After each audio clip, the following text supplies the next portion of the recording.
Hope you are doing well. Today, horror incident shared by Daniel.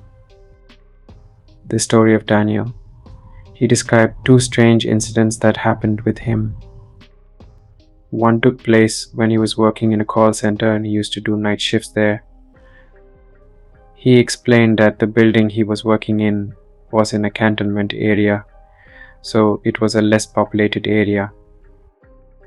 Also, the building had 4 stories from which second and third floor were being used by the call center. First and ground floors were empty. So one day he was working in the call center when at 12 o'clock, his colleague told him to come with him for eating break. Daniel told him to go first. His friend left and Daniel was left alone in the office. Suddenly he heard big thumping voices coming from someone's foot on the office floor. Daniel got disturbed but thought his colleague was back, so neglected it. Then he started hearing clicking noises coming from his colleague's computer. He then looked back to say him to stop working and went out to eat, but there was no one there clicking the mouse. The mouse was clicking itself. Daniel got terrified and ran down. After that, he never sat alone in the office. Next incident happened with him and his younger brother. Both of them came from small town to Virginia in search of job, and they rented a place. It was a nice apartment on the ground floor with a small lawn.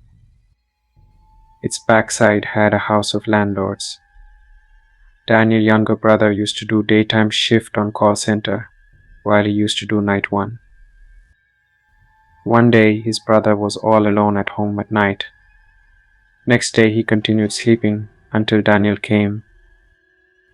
He woke him up to go on his job, which he responded that he had a terrible last night. It seemed that someone was staring him whole night and there was a continuous discomfort in the house. After days, Daniel also began noticing this. Both of them were unable to sleep at night. There was something serious off with the house. Someone seemed to be staring at them day and night. At night, landlords continuously bark while looking at the same spot. So they decided to leave the house as their health was also compromised. The day they were leaving, they called the movers to empty the house. The movers' driver told them that he also used to live in the house, and he left it finally because of bad omen vibes of this house. His wife had 4 miscarriages in the house, along those same uneasy feelings. That driver searched out the house's history and found out that a girl used to live here. She was being raped one day by some homeless who broke into her house. She couldn't bear it, so she killed herself. After that, this house started showing signs of someone's existence. It's my advice, if you ever visit, remember to be careful around the river and the forest. For the spirits, they are hungry for fear.